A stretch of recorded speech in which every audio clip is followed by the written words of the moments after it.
saw some group of people trying to discourage a Eastern Security Network, and the person says, I laughed hard at the Eastern Security Network after I saw the weapons that the Nigeria Army is using against the Boko Haram.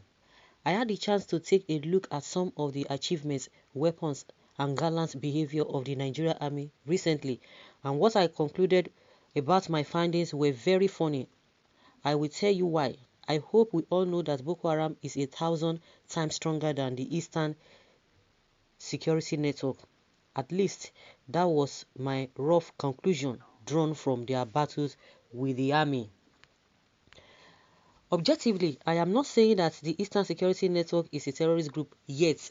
All I am trying to say is that the Eastern Security Network will remain an adversary to the Nigeria Army, considering the circumstances surrounding how they were created by Nnamdi Kanu. I have not put on this article to mock anyone, but to bring the truth closer to the people who appear far away from it. In case you do not know, let me tell you today, the Nigeria Army is still playing around with the Eastern Security Network, and this should not misinform the members of the group and their loyal supporters by giving them the false impression that the group is strong or invincible. The clash that happened in Olu between the Nigeria soldiers and the members of the Eastern Security Network was more or less like a drill exercise for the Nigeria Army, although it should be noted that 4 soldiers lost their lives in the attack. After I was able to check the varieties of weapons the land force of Nigeria are using to tackle the Boko Haram insurgency in the northeastern part of the country, I concluded that I need no fortune teller to tell me that the Eastern Security Network will not last 2 days if the Nigeria Army decides to bring our war machines to fight the security group. Maybe they are not worth it. Do not worry, you will have the chance to see what I saw below, and after seeing these weapons, you will know that the inability to put an end to Boko Haram for 8 years now is not because the Nigerian army is lazy or under-equipped, but because the Boko Haram insurgency is one of the strongest terrorist groups in West Africa, if not in the entire region of the African continent. Some weeks ago, I saw a video where some members of the Eastern Security Network were raiding a community looking for the community leader who was accused of selling land property to the Fulanis. In the video, I saw one of the members carrying a rocket launcher, and I must tell you that the rocket launcher is the most sophisticated weapon I have ever seen with a security group. Maybe those are the best weapons, rocket launchers. I am saying this because ever since the creation of Eastern Security groups, I have not seen any other sophisticated weapon with them aside the rocket launcher. If the Nigerian army finally decides to reason these guys with the weapons they have, I am scared that the clash will be later tagged as genocide, because that is what it will consequently become for the members of the Eastern Security Network. This article has been able to achieve 2 goals. The first is to let the Eastern Security Network know that they are still enjoying some moments of leniency from the Nigerian army and government, and if they are wise, they will drop their arms while they still have the chance, or pledge allegiance to the government. The second goal is to let the public know that the Nigerian army has not been able to defeat Boko Haram insurgency, not because they are lazy, weak, or lacking weapons, but because Boko Haram is almost equally as strong as the army. However, the Nigerian army is still gradually defeating the insurgency, and all they need is just the people's support and prayer. Conclusively, the Eastern Security Network should take heed while it can. Okay. When I was going through this, I said, hey, maybe this is a concerned Nigerian. But, in another thought, I began to okay, this person, they are trying to tell them, it's kind of trying to scare them. They are trying to scare them. Scared Eastern Security Network. And again, by the way, why would they want to go after them? What offense have they committed? They are trying to defend themselves. Then why is it that they have not, because now it is at least there's an evidence, or there's something to hold on to. in as much a governor is sitting governor, and that is what that is what they have been doing. The northern governors, the northern elites, they are in full support of these people. There's no two ways about it. We don't even need a soothsayer to tell us what is happening. But now everybody has been like, oh, these people must be having the backing of the government, whether at the state level, the herdsmen, whether at the state level or at the federal level. And before I go further, remember that Sheikh Gumi came out and said, oh, some of the bandits he met said the Nigeria army, do you understand, that they don't want this whole thing to end because they are benefiting from it. So what is this person now trying to tell us? That is because of the Boko Haram, there whatever is, and there is more sophisticated, oh, they are more whatever.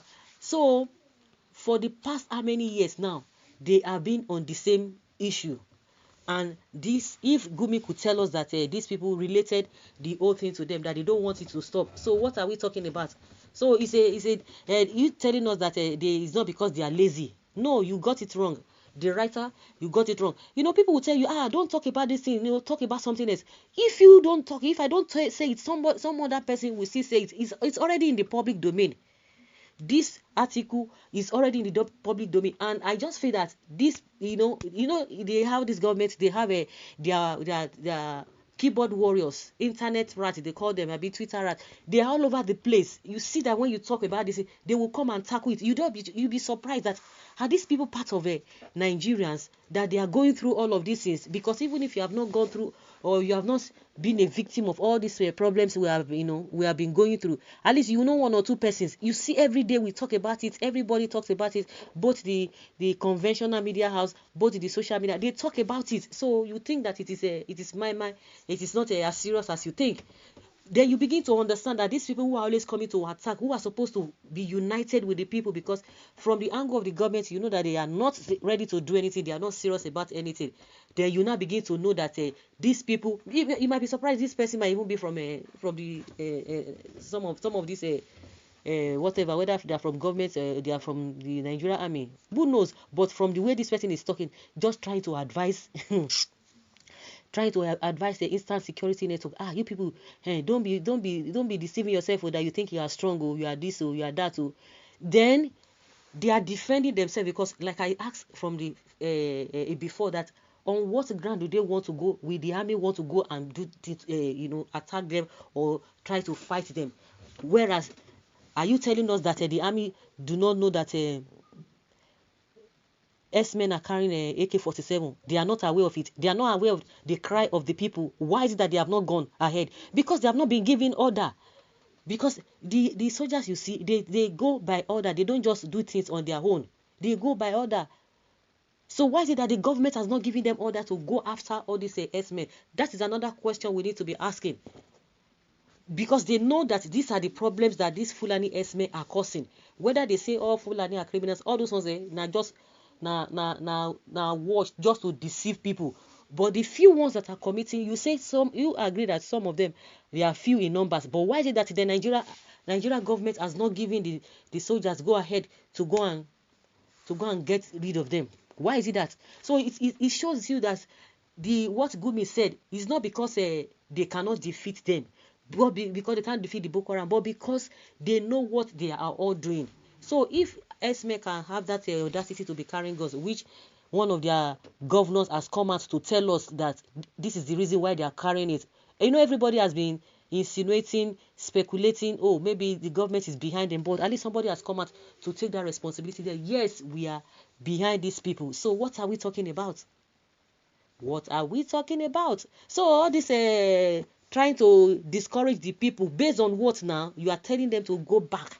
Based on what? So that they should fold their arms. So why is it that you have not, you are advising Eastern Security Network to go and sit down? Why is it that you have not, what about, you didn't say anything about Fulani Esme, so they should fold their arms and begin to watch. Then why is it that the army has not gone after the so-called Fulani Esme, and you are not telling us all those stories? Of course, we know where all of these are coming from. Oh, the first one, they will tell you, international community should not listen to Nnamdi Kanu. They are an IPOB, they blackmail the service chiefs, the past service chiefs. Oh, Nnamdi Kanu should come back. Oh, they should repatriate him. They should extradite him. This and that, and all of them know they work. You are here So what is happening in the country, all of those groups too, all those, they call themselves civil society or whatever they name themselves, they will just put themselves together, whether the government is the one is initiating all those whatever, all those groups, they will not be calling you, coming and be telling us as if they are not even in this country. So Mr. Man, you that wrote this article, so you are telling them to just go and relax, they should run. So what will now happen to the people, the members of the public? What will now happen to them, so that Esme will continue to have their feed day on them? Una try well. If by before now the IPOB member, because everybody, you can imagine, even some governors have said, let the government ask everybody to equip themselves. So now they are equipping themselves. If before now, when the army have been going there to harass them, to intimidate them, they are not afraid. So is it now that they've not fortified themselves, that they will not be afraid of who? When they were with their bare arms, bare hand, without anything, they were not afraid of them. So it is not that they are not fortified. So you think they are afraid? No, I don't see them being afraid. I do not see them being afraid. Instead of you to advise the president, you are coming here to advise people who want to defend themselves. No, I get sense well. So guys, leave your comments below and let's know your thoughts.